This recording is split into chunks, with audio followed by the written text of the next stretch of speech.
Well, hello folks, welcome back to the channel. And old Team China just got another upgrade, a one-way check valve.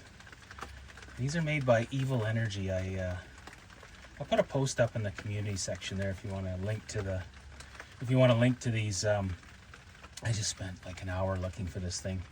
You know, it's funny, like I got ADHD, right? So if something's not where it should be, it means I put it there subconsciously or something, you know.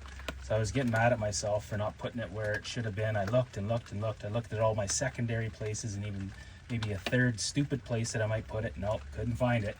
Finally, it was right where I thought I would have put it. So I had tools in the house that were supposed to go out in the shop, and I put it with those tools. So I did do it. But anyway, so I got this is a 5/16 one-way check valve. This thing doesn't matter what position it's in. It's got like a little spring behind it. I've also got a check valve in here, a little one-way check valve underneath here. Maybe I'll put a link for that too, because that's a billet aluminum piece. It's certainly a necessity on these, like the 660 Rhinos, or I think they fit the 450 Rhino, and especially the 5 and the 700 Hisuns. Like, these things need all the help they can get, and it just saves you from having these fittings break off, you know. Gotta love my zip tie.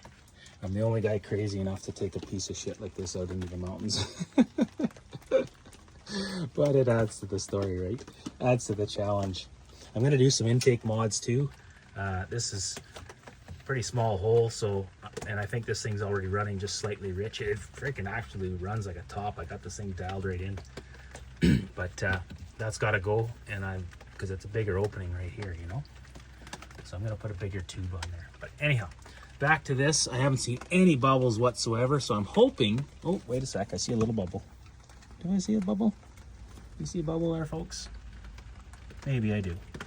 We'll find out.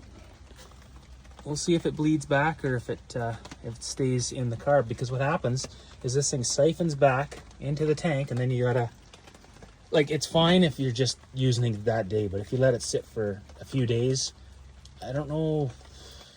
This fuel seems to disappear in here. That's all I know. There's not much in there. So whether it just evaporates off from the heat of the engine, I don't know. So anyways, it always takes a few minutes to pump this up. And I've got a primer and I've got a choke, but the choke only works if there's fuel in the float bowl, right? Because it just basically, the choke is right here. And it opens, it pulls out, and it uncovers a port so that when you're cranking the engine over, it sucks fuel right from the bottom. And I put a bigger jet in there, and I modified that too.